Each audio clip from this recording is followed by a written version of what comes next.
Conférence en ligne de Nouveau Ciel, Nouvelle Terre, Shincheonji, témoignage sur la prophétie et l'accomplissement de l'Apocalypse, la nouvelle alliance de Dieu. L'Apocalypse de Jean est prêché dans le monde entier. Les premières et deuxièmes conférences bibliques de Nouveau Ciel, Nouvelle Terre, Shincheonji ont été données en ligne en août et septembre 2021. 30 372 personnes y ont participé dans 12 régions de Corée du Sud. Nous avons vu les réactions enthousiastes d'environ 1800 pasteurs ayant participé.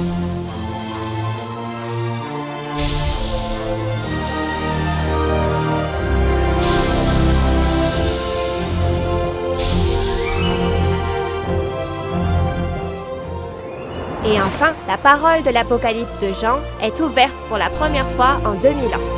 Le président et les 12 chefs de tribu de Nouveau Ciel, Nouvelle Terre, Shincheonji vous dévoilent le secret du royaume des cieux de la Nouvelle Alliance, l'Apocalypse de Jean. Tous les lundis et jeudis, du 18 octobre au 27 décembre, les conférences en ligne de Nouveau Ciel, Nouvelle Terre, Shincheonji sont diffusées en direct dans le monde entier. Nous vous invitons à suivre le témoignage sur la prophétie et l'accomplissement de l'Apocalypse, la Nouvelle Alliance de Dieu. Chers pasteurs, séminaristes et fidèles, bienvenue à la conférence en ligne de Nouveau Ciel, Nouvelle Terre Shincheonji sur les témoignages sur la prophétie et l'accomplissement de l'Apocalypse, la nouvelle alliance de Dieu. Je suis Tae-Hoon Kang et je serai votre présentateur aujourd'hui.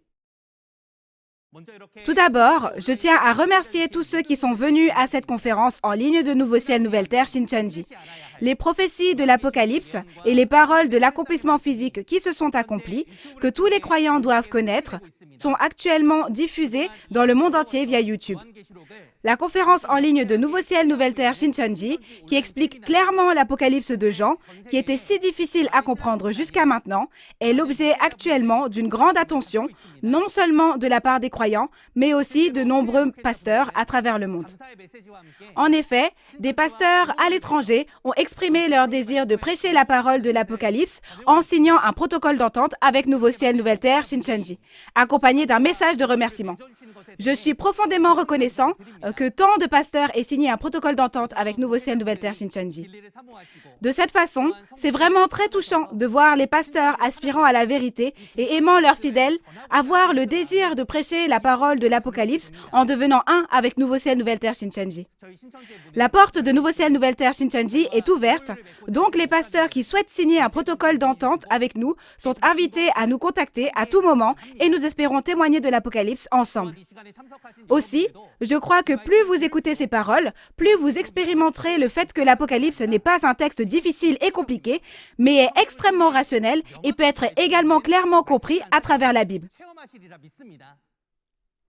Nous allons commencer la conférence dans l'espoir que tous ceux qui y participeront recevront une grande grâce de Dieu et une précieuse réalisation dans leur cœur.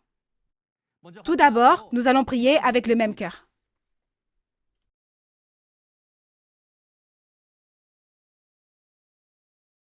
Dieu le Père, qui abonde en amour et en grâce et est saint, aujourd'hui, nous rendons grâce et gloire à Dieu pour nous avoir permis d'organiser la conférence en ligne de Nouveau Ciel, Nouvelle Terre Shincheonji dans le monde entier. La parole de l'Apocalypse de la Nouvelle Alliance, qui est prêchée depuis environ 2000 ans, s'est accomplie et est apparue aujourd'hui. Et au temps où cela a été clairement attesté par le pasteur promis, qui a rapporté et entendu ces choses sur les lieux des événements, de nombreuses personnes dans le monde ont entendu ce précieux évangile et à travers ces vidéos, pour cela recevez toute la gloire, Dieu, pour toujours et à jamais. Aussi, s'il vous plaît, donnez une grâce et un amour infini à tous les pasteurs, séminaristes et tous les fidèles qui ont assisté à cet événement et guidez-les afin qu'ils puissent pleinement comprendre cette bonne nouvelle. Aujourd'hui, nous allons apprendre les paroles d'Apocalypse 12 à travers le chef de la tribu de Matthieu. Lorsqu'il témoignera des paroles apprises par le biais du président, le pasteur promis, que Dieu soit avec lui et prenne le contrôle de tout. Il est temps pour nous de commencer. Nous croyons que vous serez avec nous jusqu'à la fin et nous avons prié au nom de Jésus. Amen.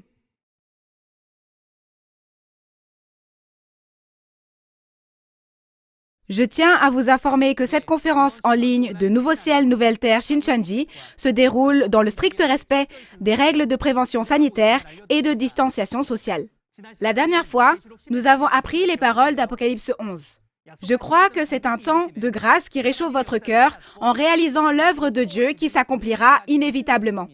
Les paroles d'Apocalypse chapitre 12, que nous allons partager avec vous aujourd'hui, parlent de la guerre entre Dieu et le dragon, et j'espère que vous ferez attention non seulement à l'issue de cette guerre, mais aussi aux entités qui apparaissent dans ce chapitre et à qui elles sont vraiment. Il est maintenant temps de passer au moment le plus important aujourd'hui, celui d'écouter la parole de l'Apocalypse. Nous allons accueillir Chon Sok-jong, le chef de la tribu de Matthieu de Nouveau Ciel, Nouvelle Terre Shincheonji, Église de Jésus, qui va prêcher la parole. Veuillez l'accueillir avec des applaudissements chaleureux. Bonjour à tous les pasteurs, séminaristes et fidèles du monde entier qui aiment Dieu et Jésus et qui souhaitent aller au royaume des cieux et avoir la vie éternelle. Je vous souhaite la bienvenue et je tiens à vous exprimer ma sincère gratitude pour votre participation à la conférence en ligne de Nouveau Ciel, Nouvelle Terre Shincheonji. Je suis Chon Sok-jong, chef de la tribu de Matthieu, choisi au nom de Matthieu, un disciple de Jésus. J'ai vu un dépliant qui disait que l'on enseignait la parole de Dieu à Nouveau Ciel, Nouvelle Terre, Shincheonji, et c'est ainsi que j'ai écouté la parole de Nouveau Ciel, Nouvelle Terre, Shincheonji. Ce qui était très surprenant dès la première fois que je l'ai entendue, c'est que cette parole que je voulais savoir et à propos de laquelle j'étais curieux était clairement témoignée par le président de Nouveau Ciel, Nouvelle Terre, Shincheonji, et c'était étonnant et surprenant que toutes les réponses viennent de la Bible. Je pratique ma foi à Nouveau Ciel, Nouvelle Terre, Shincheonji selon les prophéties et les paroles de la réalité accomplie. Le monde entier est actuellement émerveillé par ces conférences sur l'Apocalypse de Nouveau Ciel, Nouvelle Terre, Shincheonji. Jusqu'à présent, plus d'1 million de personnes ont participé à ces conférences et des centaines de protocoles d'entente ont été signés entre Nouveau Ciel, Nouvelle Terre, Shincheonji et des pasteurs. Merci à tous ceux qui nous ont rejoints. Aujourd'hui encore, je vais témoigner de la révélation et de la parole de l'accomplissement physique que le président Man Hee-lee de Nouveau Ciel, Nouvelle Terre, Shincheonji, Église de Jésus, a vu et entendu. Apocalypse chapitre 12 est une parole sans précédent qui raconte la réalité accomplie à travers le témoignage sur la prophétie et l'accomplissement de la nouvelle alliance de Dieu, l'Apocalypse. Le titre du chapitre 12 est « La guerre entre Dieu et le dragon » et c'est une parole sur la guerre qui a lieu lors de l'accomplissement de l'Apocalypse. Ceci est la transmission du témoignage du témoin qui a vu et entendu sur les lieux des événements dans Apocalypse 12. Alors, s'il vous plaît, comprenez que cela s'est réellement passé et écoutez. Tout d'abord, laissez-moi vous dire quelque chose d'important à propos d'Apocalypse chapitre 12. On peut distinguer 3 contenus. Le premier est le fait que le chapitre 12, les traîtres, les destructeurs et le sauveur apparaissent en un seul endroit, le ciel, comme promis dans l'Apocalypse. Quant au deuxième contenu, c'est à travers ce chapitre que nous pouvons distinguer et vérifier les traîtres, les destructeurs et le sauveur, et c'est clairement dit à travers ce chapitre 12. Le troisième contenu concerne le salut, la puissance, le royaume et l'autorité de Dieu lorsque l'enfant qui gouvernera toutes les nations combattra et vaincra le dragon. J'espère que vous écouterez ceci tout en sachant que le chapitre 12 de l'Apocalypse est très important parce que le royaume de Dieu et l'autorité du Christ s'y accomplissent. Ensuite, nous allons lire la parole de référence Apocalypse 12, versets 1 à 6. Un grand signe parut dans le ciel. Une femme enveloppée du soleil, la lune sous ses pieds et une couronne de 12 étoiles sur sa tête. Elle était enceinte et elle criait, étant en travail et dans les douleurs de l'enfantement. Un autre signe parut encore dans le ciel. Et voici, c'était un grand dragon rouge, ayant 7 têtes et 10 cornes, et sur ses têtes 7 diadèmes.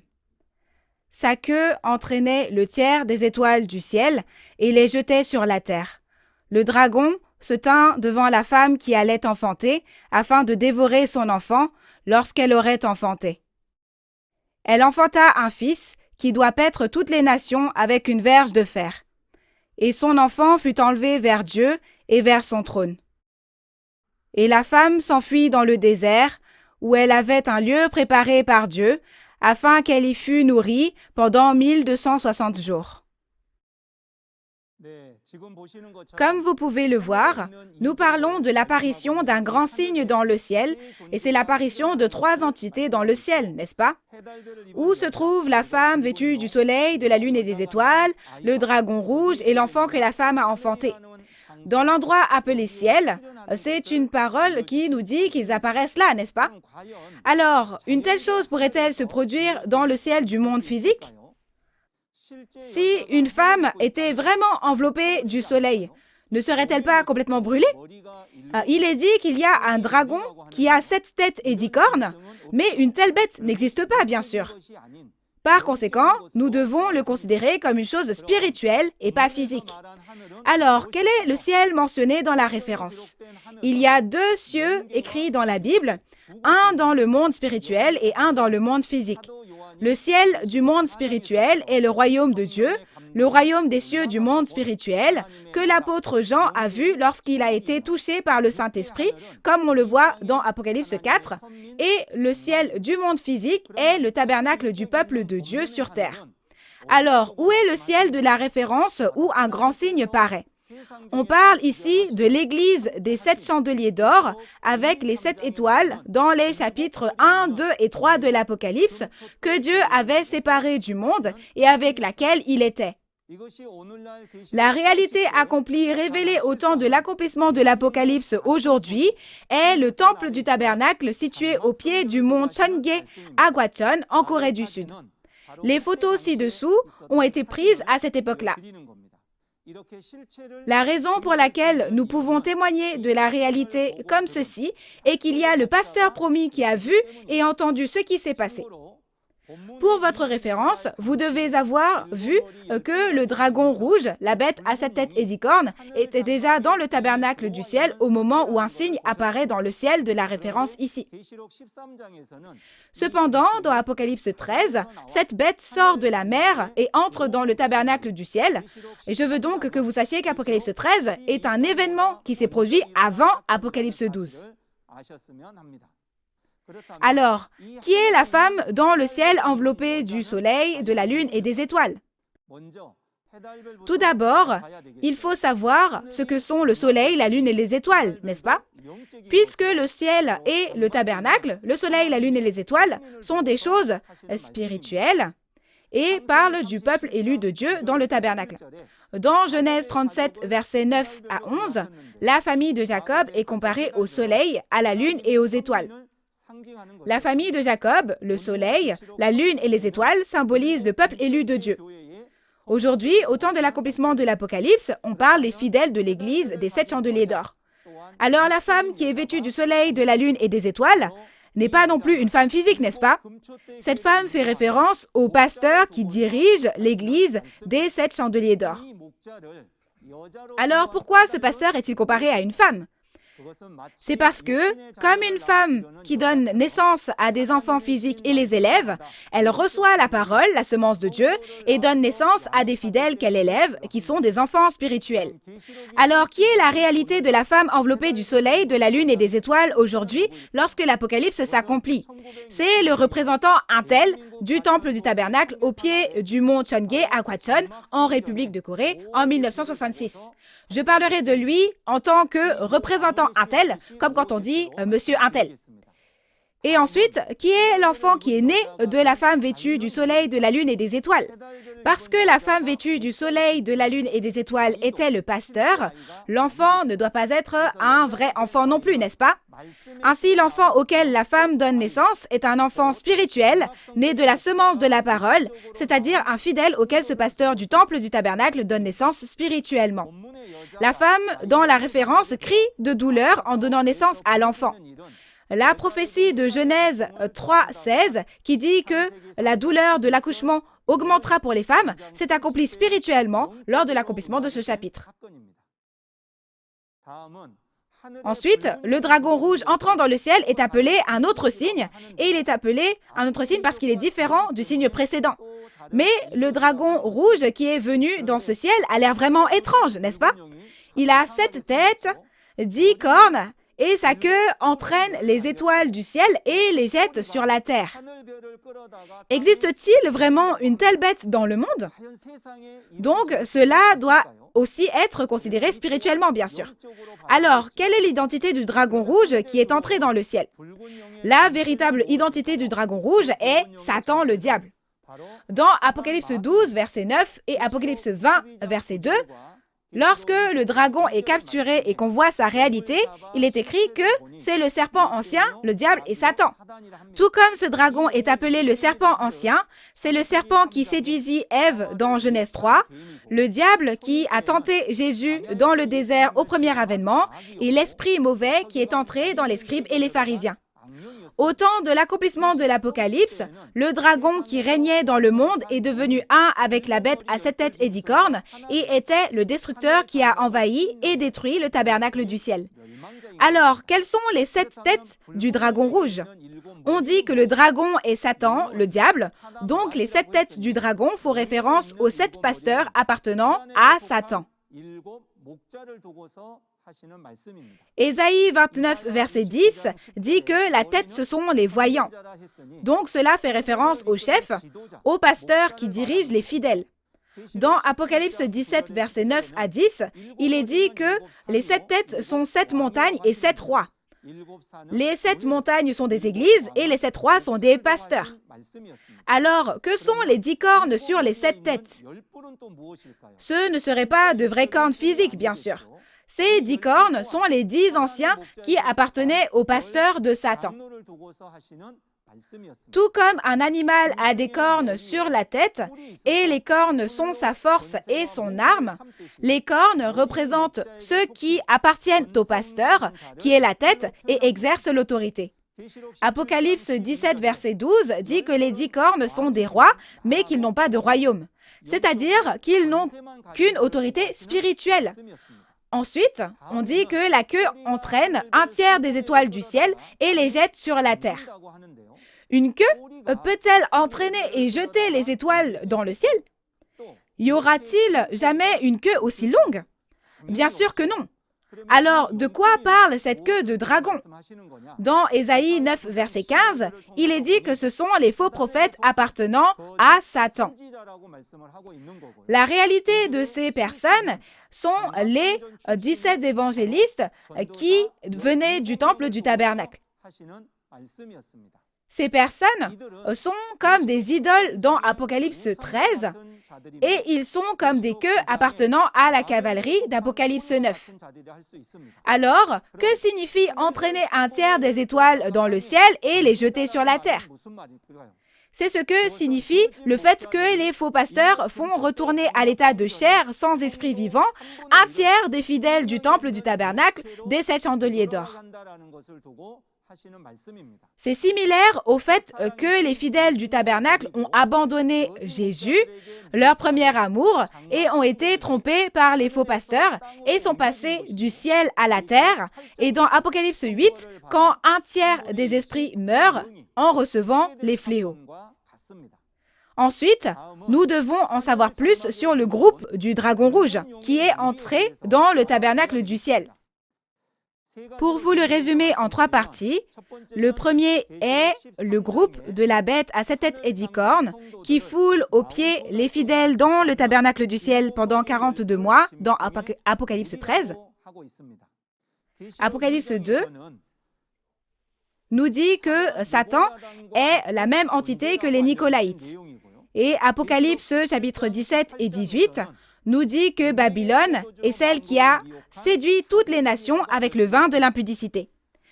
Bien que l'expression de chaque chapitre soit différente, au final, lorsque vous regardez l'ensemble de l'Apocalypse, vous devez savoir qu'il s'agit d'une seule et même entité, le groupe du dragon, d'accord? Alors, quelle est la réalité de ce groupe du dragon rouge? Cette réalité est le centre d'éducation des intendants qui est apparu aujourd'hui. Leur organisation s'appelle Babylone, le royaume des démons. Tout comme Babylone a détruit l'Israël physique dans l'Ancien Testament, une organisation pareille à Babylone, le royaume des démons, au temps de l'accomplissement de l'Apocalypse, a détruit le peuple élu de Dieu, le temple du tabernacle, et a trompé toutes les nations et a gouverné le monde.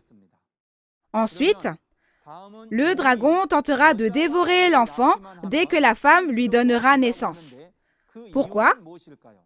La raison en est que l'enfant est celui qui combattra le dragon et le vaincra, lui enlèvera tout pouvoir et paîtra toutes les nations. Satan essaye d'empêcher l'apparition du pasteur de Dieu à chaque époque. Cependant, vous devez bien vous rappeler que la Bible s'accomplira selon la volonté et le plan de Dieu. Et vous devez savoir que Satan interfère et persécute afin d'atteindre son objectif. Tout comme il a essayé de dévorer cet enfant, si nous regardons à chaque époque, il y a aussi eu le meurtre des enfants par l'intermédiaire de Pharaon, roi d'Égypte, et à l'époque de Moïse, et le roi Hérode a aussi fait tuer tous les enfants de moins de 2 ans au premier avènement. Exactement de la même façon, ces choses arrivent, mais nous devons bien nous rappeler que Dieu accomplira sa parole et nous croyons que nous devons vérifier que la parole a été accomplie. Dans les versets 5 et 6 de la référence, l'enfant mâle qui paîtra toutes les nations avec une verge de fer est emmené devant le trône de Dieu et la femme qui a donné naissance à l'enfant s'enfuit dans le désert. C'est aussi un événement spirituel et pas physique, n'est-ce pas? Lorsqu'une femme donne naissance à un enfant, certains pasteurs appellent la femme l'Église et prétendent que l'enfant qui lui est né est Jésus. Comment l'Église peut-elle s'enfuir dans le désert pour y être nourrie après avoir donné naissance à Jésus? C'est impossible, non? On comprend donc que voir de cette façon est faux. Alors, ce passage est au futur. De quel temps parle-t-on ici? Il s'agit d'après avoir combattu le groupe du dragon et l'avoir vaincu. De plus, cela parle aussi de quand les 42 mois, la période de destruction, sont révolus. Ensuite, après que l'enfant a combattu et vaincu le dragon, que signifie la verge de fer pour paître les nations? Ce sont les paroles de Dieu et l'autorité pour régner éternel afin de paître toutes les nations. La verge de fer, c'est un bâton de fer. On ne voulait pas parler d'un bâton de fer physique, n'est-ce pas? Et c'est une parole qui nous dit aussi que cette verge de fer est éternelle, car elle symbolise la force comme le fer. Et il y a celui qui reçoit cette verge de fer. Dans Apocalypse 2, versets 26 à 27, celui qui vaincra recevra cette verge de fer, et Jésus a promis qu'elle sera donnée à celui qui vaincra. Dans ce cas-là, quand il la recevra, il sera temps de se battre et de vaincre, n'est-ce pas? Ce temps même de la victoire s'accomplit dans Apocalypse 12, verset 11. C'est ce qui est dit dans Apocalypse 12, qu'il y a eu une victoire. Ainsi, dans Apocalypse chapitre 2 et 3, il a dit de vaincre encore et il a promis de donner la verge de fer à celui qui vaincra. Mais dans Apocalypse chapitre 12, il est dit qu'il a vaincu. Ce sera la première fois en 6000 ans que le diable est vaincu. Le groupe du dragon a trompé toutes les nations et en a pris possession. Il faut donc le combattre et le vaincre afin de reconquérir et de gouverner les nations. À partir du moment où il vainc, l'enfant devient celui qui a la verge de fer pour gouverner toutes les nations. Si cela s'est accompli aujourd'hui, n'est-il pas indispensable de le savoir? Nous devons le savoir dans notre foi et, de plus, j'espère que vous le réaliserez à travers cette conférence de l'Apocalypse. Alors, qui sera l'enfant mâle qui paîtra toutes les nations avec la verge de fer? Ces paroles font référence à celui qui vaincra, que Jésus a donné comme pasteur promis dans les chapitres 2 et 3 de l'Apocalypse, parce qu'il a combattu et vaincu le dragon dans Apocalypse 12. Et dans Apocalypse 3, verset 21, il s'agissait du pasteur promis qui sera assis avec Jésus sur son trône. Et il s'agissait de celui qui combat et vainc le groupe du dragon. Mais tout le monde ne peut pas devenir le vainqueur. Pour devenir le vainqueur, vous devez combattre et vaincre le groupe du dragon qui a envahi le tabernacle du ciel. Et il faut devenir la nouvelle Israël et créer les 12 tribus. Alors, quand est-ce que cet enfant est né? Vous devez savoir que c'est pendant les 42 mois au cours desquels le dragon détruit et foule aux pieds le tabernacle du ciel. À cette époque, la naissance de cet enfant est la nouvelle chose dans Jérémie 31, 22, et le fait qu'une femme embrasse un homme aussi s'est accompli. Cette œuvre est appelée « création d'une chose nouvelle ». Alors, il doit y avoir une raison pour appeler ça une chose nouvelle, n'est-ce pas? La raison de cette chose nouvelle est que jusqu'à présent, il y a eu la destruction en raison de la trahison du peuple élu, mais à l'apparition de cet enfant, c'est l'œuvre du salut qui commence. Alors, sachez bien que l'apparition de cet enfant est une chose nouvelle et c'est la création d'un nouveau ciel et d'une nouvelle terre, le royaume de Dieu. Et le dragon observe pour dévorer à sa naissance l'enfant qui paîtra toutes les nations, mais l'enfant, le personnage principal, est celui qui paîtra toutes les nations à l'avenir, alors il monte au trône de Dieu. Dans la référence, il est dit que la femme qui donna naissance à l'enfant qui paîtra toutes les nations s'enfuit dans le désert. Concernant cette parole, je vous expliquerai en détail au verset 14. Alors dans ce cas, quelle est la preuve pour connaître l'identité du vainqueur? Cela peut se résumer en 3 choses. La première est le moment où ce dragon rouge a envahi le tabernacle du ciel. Et la seconde, c'est qu'il doit être né dans le tabernacle du ciel et pas ailleurs. Et la troisième chose est qu'il doit être né de la femme qui a le soleil, la lune et les étoiles. Ces 3 choses sont des preuves très importantes pour connaître l'identité de l'enfant. Vous devez comprendre que seul celui qui apparaît selon ces preuves peut devenir le pasteur promis et le vainqueur. Donc ensuite, en regardant le contenu jusqu'à présent, on a parlé de 3 entités, une femme, un dragon et un enfant, qui sont apparus dans un endroit appelé le ciel. Résumons la réalité de ces 3 entités. La réalité du ciel où les 3 entités sont apparues n'était pas le monde physique, n'est-ce pas? C'était l'église des 7 chandeliers d'or, le temple du tabernacle à Gwacheon, en Corée du Sud. Il y avait 3 entités là-bas, n'est-ce pas? La première est la réalité de la femme qui donne naissance à un enfant, c'est-à-dire la femme enveloppée du soleil, de la lune et des étoiles. La femme, la réalité, était le représentant intel du temple du tabernacle. Et la réalité du groupe du dragon qui a envahi ce tabernacle parlait du centre d'éducation des intendants. Comme c'est le centre d'éducation des intendants, ce sont des entités qui éduquent les pasteurs et ils ont détruit le tabernacle du royaume de Dieu, n'est-ce pas? Et troisièmement, la réalité de l'enfant parlait de nouveaux gens, celui qui a combattu et vaincu le groupe du dragon. Tout comme Jésus a accompli toutes les prophéties des prophètes de l'Ancien Testament, toutes les prophéties du Nouveau Testament se sont réalisées aujourd'hui. Par conséquent, la prophétie en elle-même n'a pas de réalité, mais lorsque la prophétie s'accomplit, l'accomplissement physique apparaît et il y a donc une réalité. On ne peut pas mentir quand la réalité apparaît. La raison pour laquelle nous pouvons témoigner de cette réalité est qu'il y a un pasteur qui a vu et entendu sur place et qu'il connaît cette réalité. Ensuite, nous allons regarder les paroles d'Apocalypse 12, versets 7 à 9. Et il y eut guerre dans le ciel. Michel et ses anges combattirent contre le dragon. Et le dragon et ses anges combattirent, mais ils ne furent pas les plus forts, et leur place ne fut plus trouvée dans le ciel. Et il fut précipité, le grand dragon, le serpent ancien, appelé le diable et Satan, celui qui séduit toute la terre, il fut précipité sur la terre, et ses anges furent précipités avec lui. Le contenu de cette référence est la guerre dans le ciel, n'est-ce pas? L'endroit est le ciel, et il y a la guerre dans cet endroit. C'est une guerre de qui contre qui? La guerre entre Michel et le dragon. C'est la guerre entre l'archange Michel et le dragon, Satan, le diable. Donc ce n'est pas une guerre physique, mais une guerre spirituelle. Vous avez bien compris cela, n'est-ce pas? Alors, où est le ciel où se déroule cette guerre? Ce n'est pas le ciel physique, bien sûr.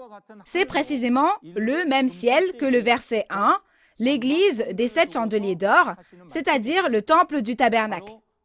On dit qu'il y a une guerre spirituelle dans cet endroit. Alors, la guerre dans le ciel, dans la référence, n'est pas non plus une guerre physique, mais une guerre spirituelle, n'est-ce pas? Alors, on parle d'une guerre de doctrine avec la parole. C'est pourquoi la guerre de doctrine est la guerre dont on parle dans la Bible. Dans Éphésiens 6, versets 10 à 17, il est dit « Nous n'avons pas à lutter contre la chair et le sang, mais contre les mauvais esprits et les autorités du monde des ténèbres. » On pensait que la guerre dans la Bible était une guerre du monde physique et que la fin du monde est la 3e guerre mondiale ou que la Terre sera détruite par une guerre nucléaire. Mais vous comprenez que ce n'est pas ça, n'est-ce pas? Alors, dans ce cas, examinons ensuite de plus près quelles entités se battent. C'est divisé entre le monde spirituel et le monde physique.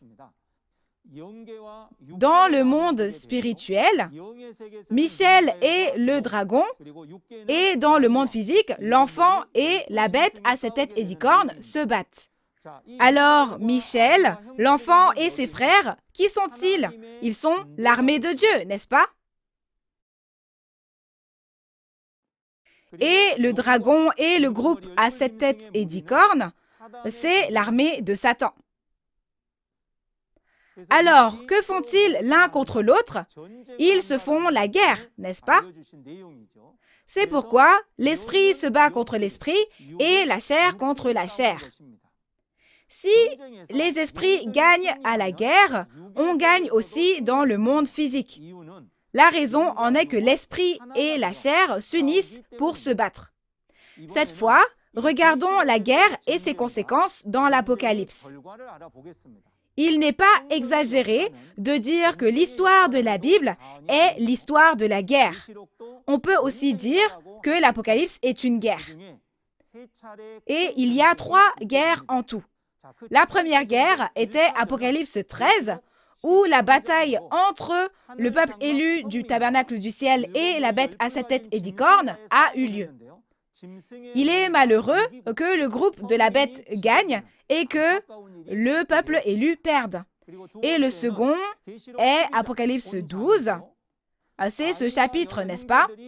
On peut dire que c'est un soulagement que l'enfant et ses frères vainquent et que le groupe de la bête soit vaincu, n'est-ce pas?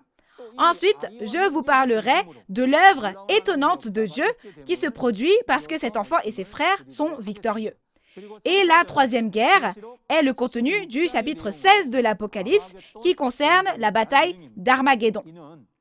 Nous vous parlerons de ces choses en détail dans Apocalypse chapitre 16. Vous devez être bien conscient que lorsque l'Apocalypse sera accompli, l'armée de Dieu et l'armée de Satan s'engagent dans une guerre spirituelle pour séparer la vérité du mensonge avec les paroles de l'Apocalypse. Puis, à la suite de la guerre dans la référence, le dragon et ses anges sont vaincus et précipités du ciel sur la terre. Alors, quand le dragon est-il chassé? À ce moment-là, les 42 mois de la période de destruction sont déjà terminés, n'est-ce pas? En d'autres termes, comme le dragon perd le combat, il est chassé, bien sûr. Alors, où se fait-il chasser? C'est le ciel, l'église des 7 chandeliers d'or, où le groupe du dragon est entré et qu'il a foulé aux pieds. Et la terre où le dragon a été chassé est le monde uniquement de chair, sans le Saint-Esprit, qui est devenu un avec le monde après la trahison. C'est pourquoi le dragon a été chassé du ciel, appelé l'église des 7 chandeliers d'or, vers le monde. Ce dragon a été chassé parce qu'il a perdu la guerre contre l'enfant. Ensuite, voyons quel genre d'histoire se déroule à travers le contenu suivant. Regardons les paroles d'Apocalypse 12, versets 10 à 12. « Et j'entendis dans le ciel une voix forte qui disait, « Maintenant le salut est arrivé, et la puissance, et le règne de notre Dieu, et l'autorité de son Christ, car il a été précipité, l'accusateur de nos frères, celui qui les accusait devant notre Dieu jour et nuit. Ils l'ont vaincu à cause du sang de l'agneau, et à cause de la parole de leur témoignage, et ils n'ont pas aimé leur vie jusqu'à craindre la mort. C'est pourquoi réjouissez-vous, cieux, et vous qui habitez dans les cieux. Malheur à la terre et à la mer, car le diable est descendu vers vous, animé d'une grande colère, sachant qu'il a peu de temps. » Regardons la parole des versets 10 et 11 de la référence. Un contenu très important est contenu dans cette référence. Ce sont les paroles prononcées par une voix dans le ciel, n'est-ce pas? C'est maintenant. C'est une partie très importante, ce maintenant. Pourquoi est-ce important? Parce que c'est la parole selon laquelle le salut et la puissance et le royaume de notre Dieu et l'autorité de Christ ont été accomplis. Et à travers les paroles du verset 11, il est dit que les frères ont vaincu par le sang de l'agneau et par la parole de leur témoignage, n'est-ce pas? Le contenu concernant cette victoire aussi est également très important. Dans ce cas, Nous devrions regarder de quel temps nous parlons à ce moment ici, n'est-ce pas? Ce « maintenant » a été prononcé après avoir combattu et vaincu le groupe du dragon. Donc, ils ont gagné la guerre contre le dragon, n'est-ce pas? Aujourd'hui, alors que l'Apocalypse s'accomplit, l'enfant né de la femme enveloppée du soleil, de la lune et des étoiles et ses frères combattent et vainquent le groupe du dragon qui a envahi le tabernacle. Maintenant, à partir de ce moment, quelque chose va arriver et c'est la parole selon laquelle le salut, la puissance, le royaume et l'autorité de Dieu ont été accomplis en conséquence. C'est-à-dire qu'à partir de ce point, le royaume de Dieu et le salut viendront. Ceci est particulièrement important pour nous. Cela ne veut-il pas dire qu'il n'y avait pas de royaume de Dieu, pas de salut, ni de puissance avant? Vraiment, cela ne peut être qu'un choc, n'est-ce pas? Ce contenu est donc très important pour nous. Tout comme Jésus a combattu et a vaincu Satan en tant que sauveur lors du premier avènement, l'enfant deviendra le sauveur lors du second avènement parce qu'il combat et vainc le dragon. C'est parce qu'il est dit qu'il y a le salut à partir du moment où il y a la victoire, n'est-ce pas? Nous avons vécu notre foi diligemment jusqu'à aujourd'hui pour obtenir le royaume de Dieu et le salut. Mais ne devrions-nous pas repenser au fait que le salut commence par la victoire de ce chapitre? Cet apocalypse a été révélé et raconté aux disciples Jean après que Jésus est monté au ciel après son premier avènement. Cependant, sachant que l'Apocalypse n'est pas une chose du passé, mais une chose du présent, elle doit être accomplie telle qu'elle, n'est-ce pas? Si vous êtes un croyant qui espère le royaume des cieux et la vie éternelle, vous devez à tout prix savoir cela et croire. Il faut absolument y croire. Comme il est dit que maintenant, il y aura le royaume de Dieu et le salut, regardons cela de plus près. Comment est-ce que c'était avant? Avant, c'était le temps où il n'y avait pas de royaume et de salut de Dieu, n'est-ce pas? Et maintenant, c'est la parole qui nous dit que le royaume de Dieu et le salut viendront enfin après la victoire. Tout d'abord, à travers Apocalypse chapitre 6 et 13, il y a le premier ciel et la première terre, mais comme ceux-ci s'effondrent, le royaume de Dieu disparaît, n'est-ce pas? En conséquence, un nouveau ciel et une nouvelle terre ont été créés. Et dans Apocalypse 7, ce sont les 12 tribus de la nouvelle Israël spirituelle. Apocalypse 21 nous dit qu'il y a un nouveau ciel et une nouvelle terre. À travers les paroles d'Apocalypse 11, verset 15, nous avons vu que lorsque la 7e trompette sonne, le royaume du monde devient le royaume de Dieu, n'est-ce pas? Et à travers les paroles de Daniel 2, c'est le royaume éternel de Dieu. Aussi, à travers les paroles d'Apocalypse 15, versets 4 à 5, il est dit que c'est le temple du tabernacle du témoignage où toutes les nations viennent adorer. Par conséquent, il y aura la réalité du royaume de Dieu qui est créé en combattant et en vainquant le dragon, n'est-ce pas? La réalité de ce royaume est un nouveau royaume qui a été créé et qui a commencé à travers Jean, le vainqueur. Le 14 mars 1984, Nouveau ciel, nouvelle terre, Shincheonji, Église de Jésus, temple du tabernacle du témoignage, a été fondé. Vous devez à tout prix vérifier que cela se fera selon la parole de Dieu et selon les promesses de la Bible, n'est-ce pas? Et dans Apocalypse 11, verset 15, au son de la 7e trompette, il est dit que le royaume du monde devient le royaume de Dieu. Ce processus est décrit dans Apocalypse 7, où d'innombrables personnes sortiront de la grande tribulation après que les 144 000 ont été scellés. D'où vient cette foule innombrable? Ils sortent quand ils entendent le son de la 7e trompette sonner au milieu de la grande tribulation. Selon cette promesse, les 12 tribus de Nouveau ciel, nouvelle terre, Shincheonji ont été créées et la 7e et dernière trompette sonne au milieu de la grande tribulation mondiale. Cette conférence d'Apocalypse que vous écoutez en ce moment est le son de la 7e trompette qui résonne partout dans le monde et c'est un son de trompette impressionnant, n'est-ce pas? Les frères qui ont combattu et vaincu le dragon sont le petit groupe de personnes qui ont vu les événements de la trahison et de la destruction, ont témoigné et ont combattu et vaincu et sont sortis et sont devenus un avec le vainqueur. Alors, avec quelle arme ont-ils combattu et vaincu? Cette arme est le sang de l'agneau et la parole de témoignage. Les armes avec lesquelles ils ont combattu et vaincu ne sont pas des armes physiques du monde, mais le sang de l'agneau et la parole de témoignage, bien sûr. Le sang de l'agneau est l'amour de la rédemption de Jésus et les paroles de Jésus. Il est dit dans Apocalypse 5 qu'avec ce sang de Jésus, on rachète et fait un royaume et des prêtres. Dans Apocalypse 7, il est dit que nous pouvons recevoir le pardon des péchés en nous lavant et en nous blanchissant avec le sang de Jésus. Et la parole de témoignage est la parole qui prouve l'identité du dragon et c'est la parole de l'Apocalypse. Les paroles de l'Apocalypse deviennent une arme qui permet d'attraper le dragon, une arme qui permet de combattre et de vaincre le dragon. Parce que l'identité de ce dragon est écrite dans les paroles de l'Apocalypse. Dans ce cas, nous devons connaître la preuve du vainqueur et du perdant dans l'Apocalypse, n'est-ce pas? Il ne s'agit pas seulement de dire « il a gagné » ou « il a perdu », n'est-ce pas? La Bible nous indique clairement la preuve du vainqueur et du perdant. Alors, qui est le vainqueur? Ce n'est pas seulement dire « j'ai gagné », mais en raison de cette victoire, il doit créer les 12 tribus de la nouvelle Israël spirituelle, n'est-ce pas? Alors, qu'arrive-t-il aux perdants?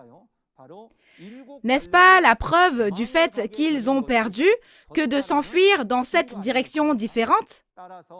Par conséquent, les 12 tribus d'Israël ont été créées et ceux qui ont perdu ont été dispersés et ont fui, et c'est la preuve pour ceux qui vainquent et pour ceux qui perdent. Alors, qui sont les habitants du ciel qui ont combattu et vaincu le dragon? Il s'agit de l'enfant et de ses frères qui ont combattu et vaincu le groupe du dragon. Ensuite, il faut savoir ce que sont la terre et la mer contre qui le dragon est en colère, n'est-ce pas? Tout d'abord, la terre parle du tabernacle du peuple élu qui a trahi. La mer parle du monde appartenant à la bête. Alors, il doit y avoir une raison pour laquelle le dragon est en colère, n'est-ce pas? C'est parce que, comme le dit Apocalypse 20, verset 2, le jour où ce dragon sera emprisonné dans l'abîme arrive bientôt. C'est pour ça qu'il est en colère. Alors, où ce Satan finit-il par aller? C'est la parole qui nous dit qu'il y aura un jour où il sera enfermé dans l'abîme. Ensuite, regardons la parole des versets 13 à 17 de la référence. Quand le dragon vit qu'il avait été précipité sur la terre, il poursuivit la femme qui avait enfanté l'enfant mâle. Et les 2 ailes du grand aigle furent données à la femme, afin qu'elle s'envolât au désert, vers son lieu, où elle est nourrie un temps, des temps et la moitié d'un temps, loin de la face du serpent. Et de sa bouche, le serpent lança de l'eau comme un fleuve derrière la femme, afin de l'entraîner par le fleuve. Et la terre secourut la femme, et la terre ouvrit sa bouche et engloutit le fleuve que le dragon avait lancé de sa bouche. Et le dragon fut irrité contre la femme, et il s'en alla faire la guerre au reste de sa postérité, à ceux qui gardent les commandements de Dieu et qui ont le témoignage de Jésus. Dans la référence, le dragon chassé du ciel persécute la femme qui a donné naissance à l'homme. À ce moment-là, il est dit que la femme reçoit les ailes d'un aigle et vole jusqu'à sa place dans le désert pour y être nourrie pendant un temps, des temps et la moitié d'un temps. Alors, pourquoi le dragon chassé persécute-t-il la femme? Alors, quand on regarde pourquoi, ce dragon a persécuté la femme parce qu'elle a donné naissance à l'enfant qui paîtra toutes les nations, bien sûr. À cause de cet enfant, le dragon a perdu la bataille et a été chassé du ciel, n'est-ce pas? Le dragon persécute aussi la femme parce que l'autorité pour régner sur toutes les nations lui a également été retirée. Si nous regardons le contenu de la Bible, il y a ceux qui persécutent et il y a ceux qui sont persécutés. Je dois réfléchir, moi, à quel genre d'entité je suis, n'est-ce pas? Et nous devons découvrir ce que signifie le fait que la femme reçoit les deux ailes d'un aigle et s'envole pour échapper à ce serpent, ce dragon, n'est-ce pas? D'abord l'aigle. L'aigle fait référence aux 4 êtres vivants d'Apocalypse 4. Et la parole comme quoi la femme a pris 2 ailes et s'est envolée signifie que le pasteur de ce tabernacle a été conduit par les 4 êtres vivants et est allé dans le désert.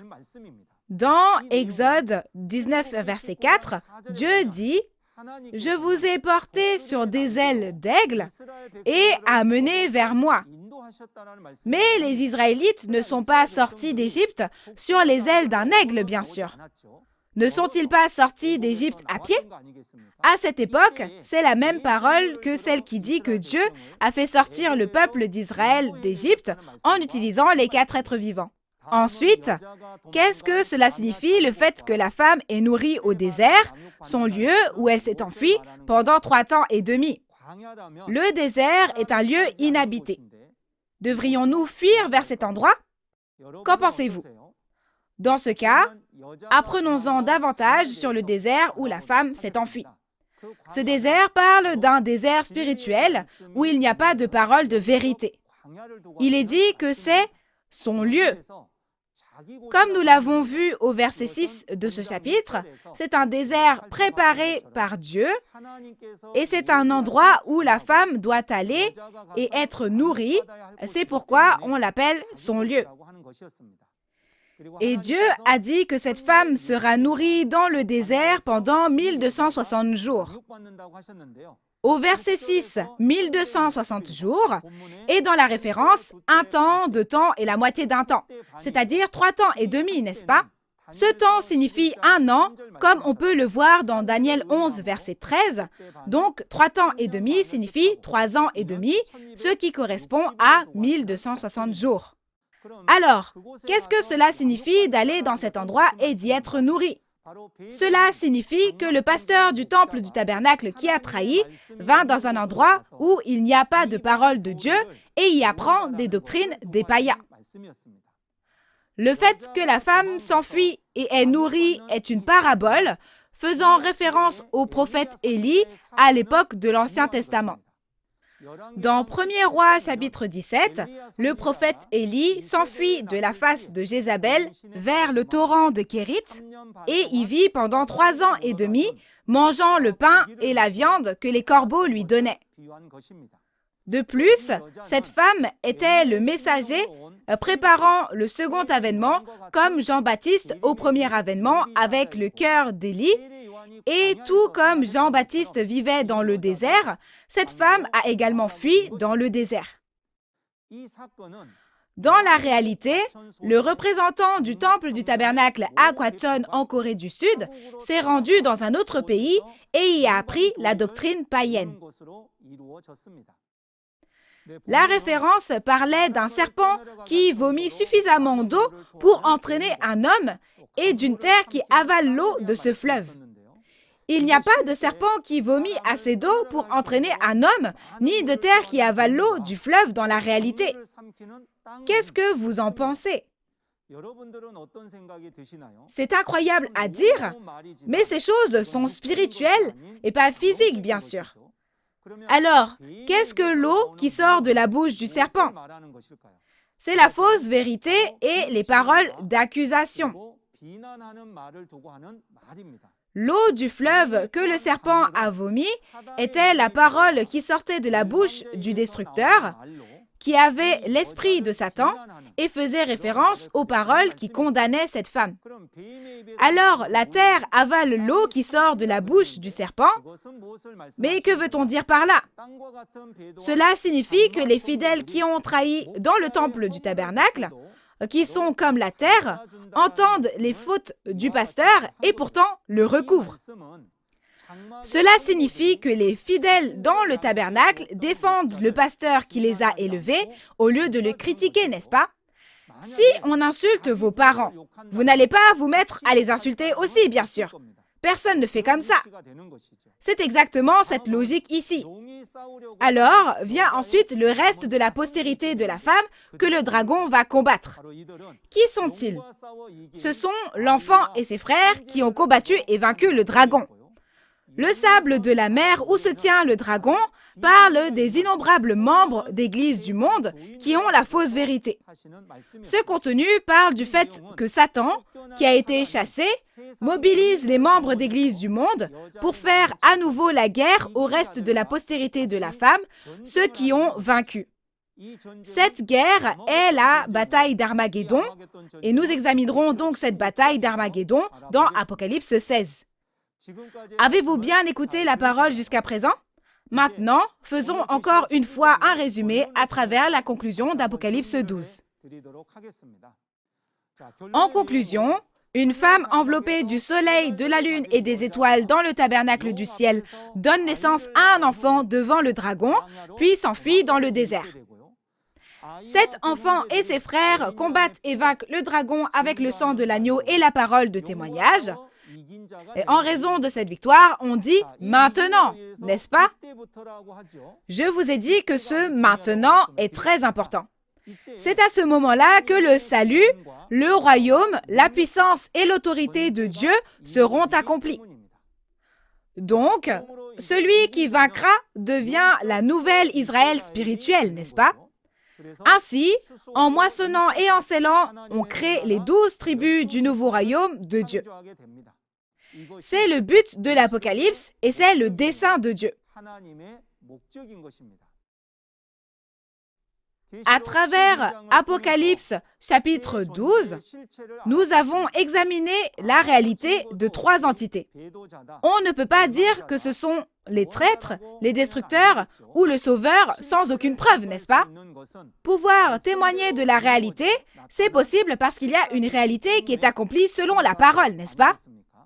Et nous devons clairement connaître le salut et le royaume de Dieu qui existeront à partir du moment où l'on combat et vainc le groupe du dragon, et nous devons appartenir à ce salut et à ce royaume.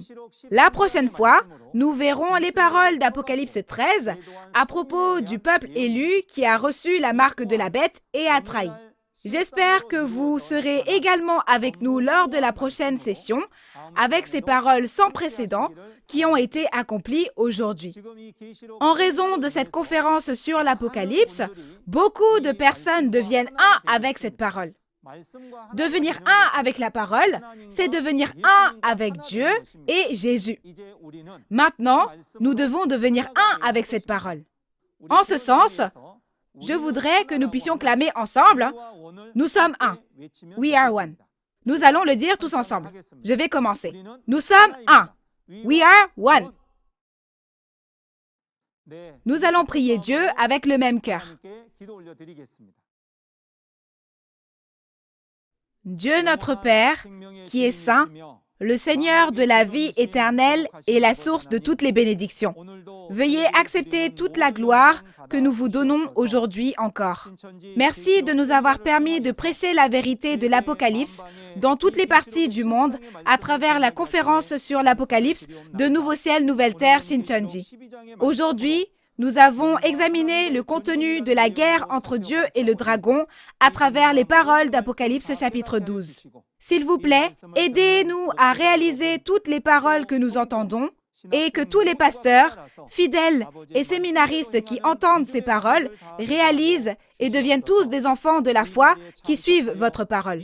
Nous prions pour que l'amour et la grâce de Dieu débordent de tous les cœurs qui écoutent cette parole en assistant à cet événement.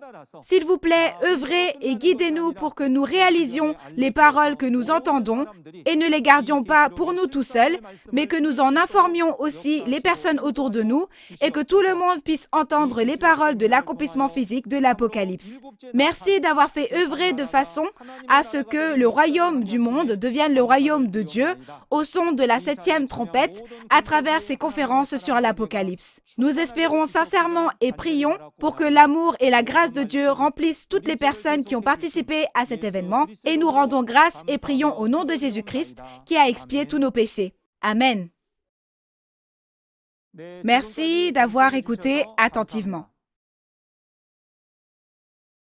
Parce que le résultat du royaume des cieux et de l'enfer est déterminé par la marque du diable et le sceau de Dieu. Savoir ce qu'est la marque du diable, le 666, est une question importante pour tous les croyants.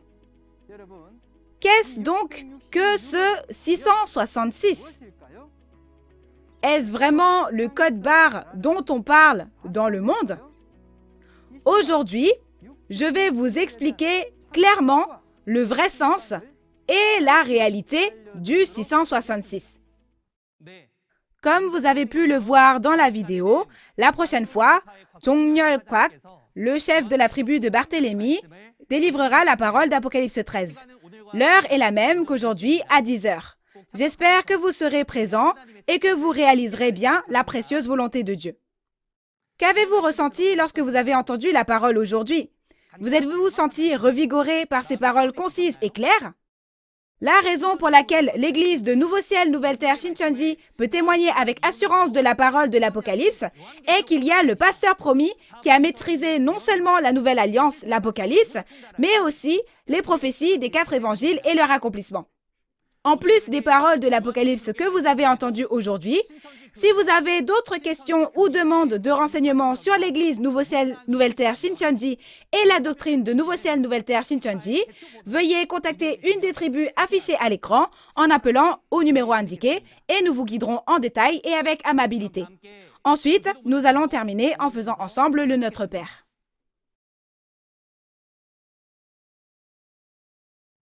Notre Père qui es aux cieux, que ton nom soit sanctifié, que ton règne vienne, que ta volonté soit faite sur la terre comme au ciel. Donne-nous aujourd'hui notre pain de ce jour. Pardonne-nous nos offenses, comme nous pardonnons aussi à ceux qui nous ont offensés. Et ne nous laisse pas entrer en tentation, mais délivre-nous du mal. Car c'est à toi qu'appartiennent le règne, la puissance et la gloire, au siècle des siècles. Amen.